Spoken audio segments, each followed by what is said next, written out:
Chào cô và các bạn, em là Phạm Thanh Phong đến từ nhóm 6. Em đứng đây để thực hiện giới thiệu về chủ đề báo cáo của nhóm mình là tác động của ô nhiễm không khí đến hệ sinh thái, động thực vật và giải pháp bảo vệ. Chúng em đã đưa ra khảo sát cơ chế gây hại của chất ô nhiễm lên sự quan hợp, sinh trưởng của cây trồng và sức khỏe động vật để đề xuất giải pháp và các giải pháp bảo vệ và phục hồi hàm thực vật. Và sau đây là danh sách của nhóm em. Nhóm em gồm có 5 người là em, Nguyễn Anh Duy, Nguyễn Gia Minh, Trần Huỳnh Vi và Huỳnh Phú Huỳnh. Thì chúng em đã phân rõ các nhiệm vụ của chúng em cần làm, và tiếp theo đến với chương 1 thì do bạn Nguyễn Anh Duy trình bày.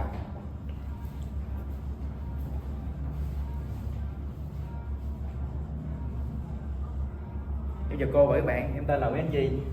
Tiếp nối bạn Phong thì em sẽ thuyết trình phần chương 1 của chủ đề ngày hôm nay. Thì phần chương 1 tụi em có ba mục lớn.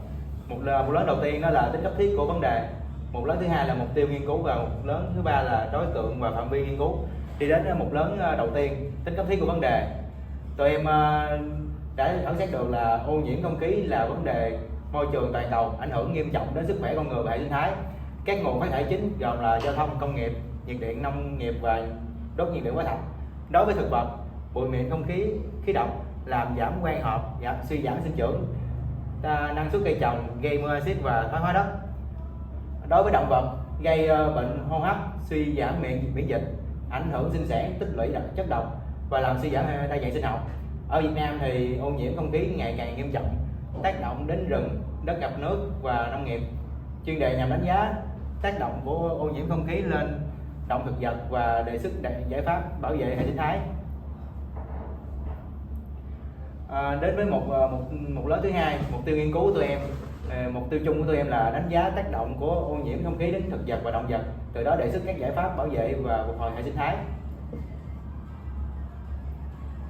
Đi vào mục tiêu cụ thể thì xác định các chất ô nhiễm không khí phổ biến, phân tích tác động đến sinh lý, sinh trưởng và năng suất của thực vật, đánh giá ảnh hưởng đến hô hấp, sinh sản và khả năng thích nghi của động vật.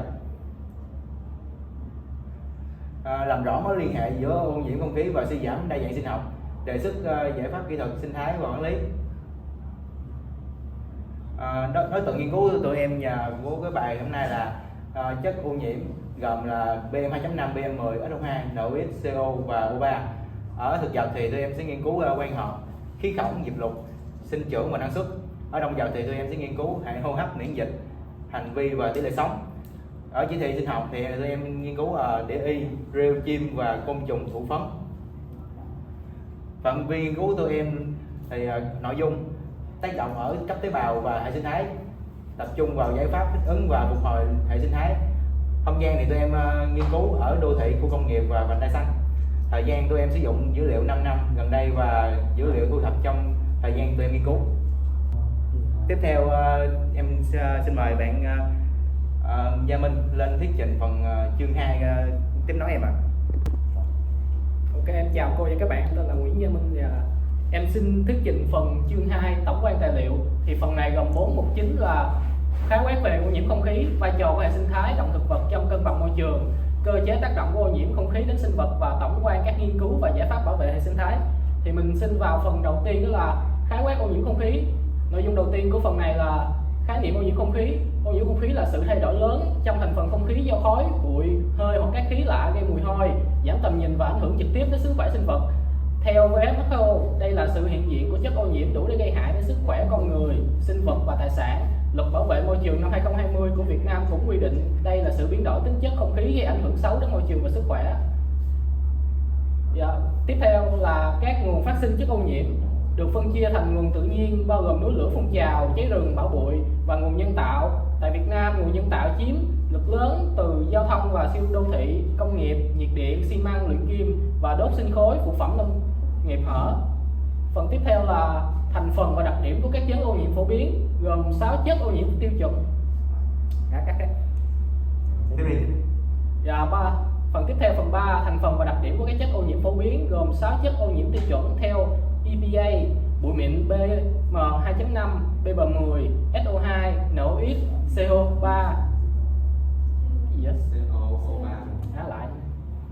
Tiếp theo là thành phần đặc điểm của các chất ô nhiễm phổ biến, gồm 6 chất ô nhiễm tiêu chuẩn theo EPA, bao gồm bụi mịn B2.5, PM10, SO2, NOx, CO, O3 và chì. Tại Việt Nam, các đô thị chủ yếu chịu áp lực lớn nhất từ bụi mịn PM2.5 chứa kim loại nặng và hợp chất hữu cơ đa vòng BAHS và các chất ô nhiễm thứ cấp O3. Và tiếp theo là đây là bảng đặc điểm của loại các chất ô nhiễm chính, bao gồm bụi mịn PM2.5 và PM10. Đặc điểm nhận diện này là hạt rắn lỏng có kích thước siêu nhỏ, lơ lửng lâu trong khí quyển. Nguồn gốc chủ yếu nó là khí thải động cơ xây dựng và đốt sinh khói. Tiếp theo là lưu huỳnh dioxide SO2. Đặc điểm nhận diện là khí không màu, mùi hắc, nặng hơn không khí, dễ hòa tan, tạo mưa axit. Nguồn gốc chủ yếu nó là đốt than đá, dầu mỏ trong công nghiệp. Tiếp theo là ozone tầng mặt O3. Đặc điểm nhận diện là chất oxy hóa mạnh sinh ra từ phản ứng quang hóa học dưới ánh nắng. Nguồn gốc chủ yếu của này là phản ứng của NOx và VOCs từ giao thông. Loại chất ô nhiễm cuối cùng là nitơ oxide NOx. Đặc điểm nhận diện là khí độc có màu nâu đỏ NO2, đóng vai trò tạo sương mù quang hóa. Nguồn gốc chủ yếu là khí thải giao thông từ nhà máy điện. Và nội dung tiếp theo là vai trò của hệ sinh thái động thực vật trong cân bằng môi trường. Nội dung đầu tiên là vai trò của thực vật trong cân bằng khí quyển. Thực vật đóng vai trò là màng lọc sinh học và là lá phổi xanh giúp hấp thụ CO2, nhả O2, cản giữ bụi, hấp thụ kim loại nặng và điều hòa khí hậu. Tiếp theo là vai trò của động vật trong duy trì đa dạng sinh học. Động vật là trung tâm vận hành lưới thức ăn, thực hiện các dịch vụ sinh thái cốt lõi như thụ phấn, phát tán hạt giống và kiểm soát sinh học, thiên địch của các loài sâu bọ. Tiếp theo là mối quan hệ với chất lượng không khí và hệ sinh thái. Đây là mối quan hệ tương hỗ, hệ sinh thái khỏe mạnh giúp thanh lọc không khí. Ngược lại, không khí sạch là điều kiện tiên quyết để duy trì quần xã sinh vật và độ ổn định của hệ sinh thái. Tiếp theo là cơ chế tác động của ô nhiễm không khí đến sinh vật. Đầu tiên, cơ chế gây hại đối với quá trình quang hợp của cây. Bụi bám làm bít khí khổng và cản trở ánh sáng. Các khí SO2, O3 xâm nhập tạo ra gốc oxy hóa. ROS phá hủy màng tế bào, phân hủy diệp lục tố, dẫn đến hoại tử lá và giảm hiệu suất quang hợp. Phần nội dung tiếp theo là cơ chế ảnh hưởng đến sinh trưởng, phát triển và năng suất cây trồng. Mưa axit do SO2, NOx làm giảm pH đất, rửa trôi các cation kiềm dinh dưỡng như Ca2+, Mg2+ và giải phóng ion nhôm Al3+, độc làm hỏng rễ, khiến cây còi cọc và sụt giảm năng suất. Tiếp theo là cơ chế tác động đến sinh vật, sinh sản, khả năng thích nghi của động vật. Động vật hít phải khí độc và bụi mịn gây viêm đường hô hấp, trong khi kim loại nặng tích lũy sinh học qua chuỗi thức ăn gây phá hủy hệ nội tiết, giảm tỷ lệ sinh sản và làm biến đổi tín hiệu mùi pheromone, khiến động vật khó định vị và tìm bạn tình, tìm thức ăn.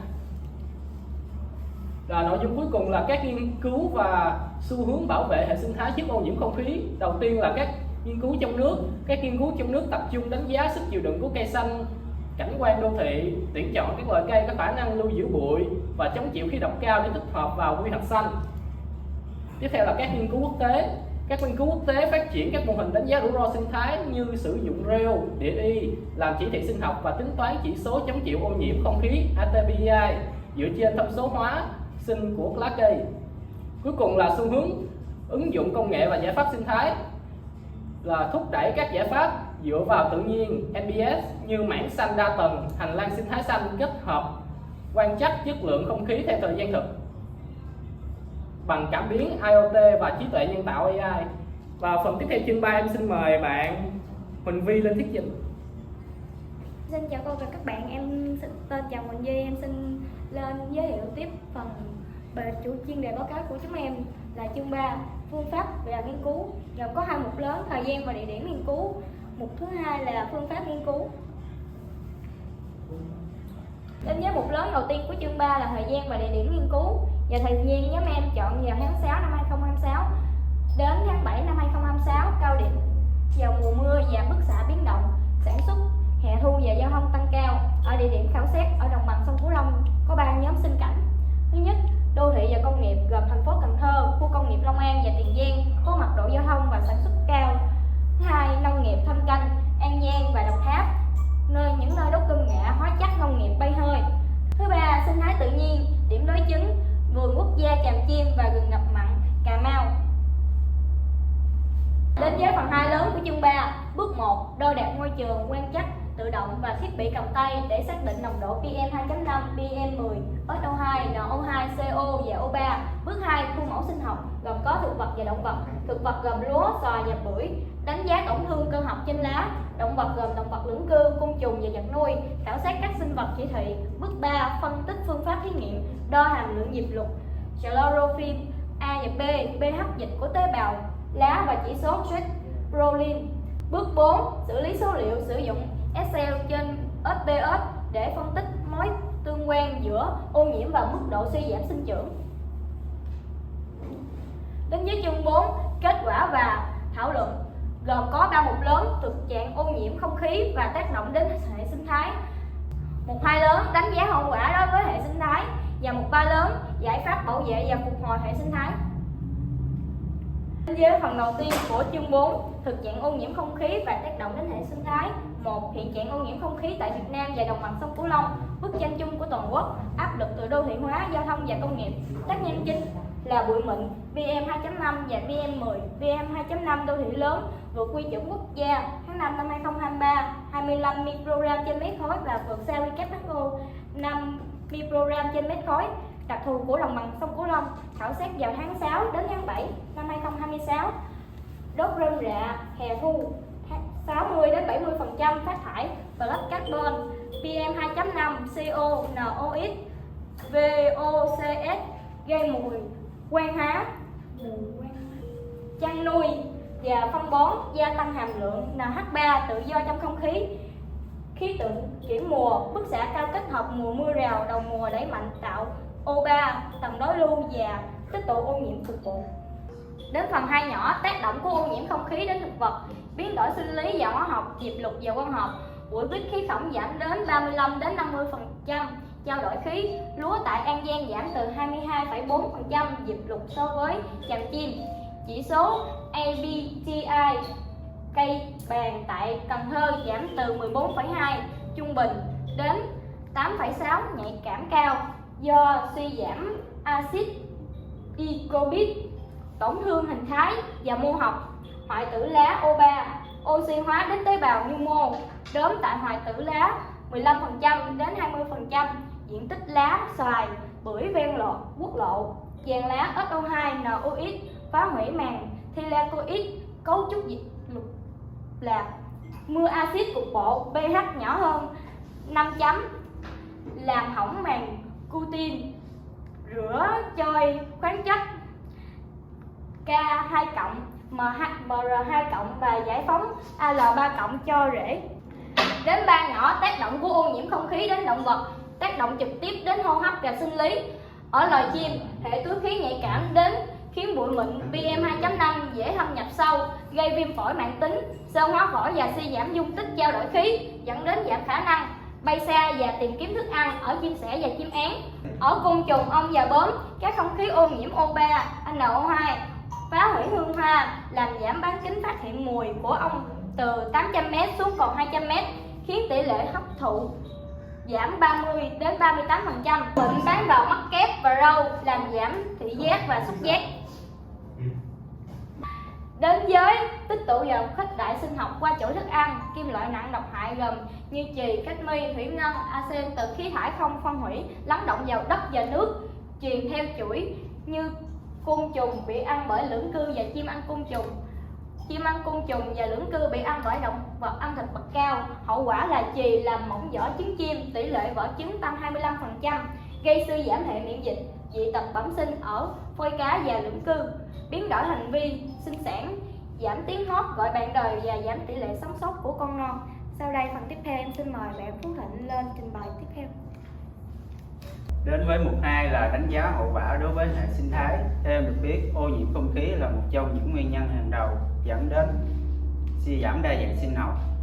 Nó đang được diễn ra ở mức báo động và các nghiên cứu gần đây chỉ ra rằng đa dạng sinh học ở nhiều khu vực đang có dấu hiệu suy giảm, làm ảnh hưởng tới nền tảng sự sống của trái đất. Thì nó làm suy thoái thảm thực vật, mất cân bằng hệ sinh thái và ảnh hưởng đến môi trường sống và con người. Suy giảm đa dạng sinh học thì gồm có những mục chính là giảm số lượng và sự đa dạng của các loài, phá vỡ chuỗi thức ăn, thực vật suy giảm dẫn đến động vật ăn cỏ giảm, ảnh hưởng đến động vật ăn thịt, gây mất cân bằng hệ sinh thái và đe dọa tới an ninh lương thực và nguồn gen quý. suy thoái hãm thực vật, ozone và bụi mịn làm giảm khả năng quang hợp, cây sinh trưởng kém, dễ sâu bệnh, mua axit làm axit hóa đất, cửa cho dinh dưỡng, hư hại rễ và lá, giảm diện tích, chất lượng rừng, tăng hiệu ứng nhà kính. Mục 3 là giải pháp bảo vệ và phục hồi hệ sinh thái và giải pháp giảm thiểu nguồn phát thải. Nội dung chính là bao gồm công nghiệp, giao thông, nông nghiệp, đô thị. Ở công nghiệp làm để giảm thiểu lượng chất ô nhiễm phát sinh, và các doanh nghiệp cần đầu tư đổi mới công nghiệp theo hướng sản xuất sạch hơn, sử dụng nguyên liệu và nhiên liệu có hàm lượng lưu huỳnh thấp, hoặc thay thế dần nhiên liệu hóa thạch bằng khí tự nhiên và các nguồn năng lượng tái tạo như điện mặt trời, điện gió và sinh khói. Các cơ sở sản xuất cần lắp đặt đầy đủ hệ thống xử lý khí thải trước khi thải ra môi trường.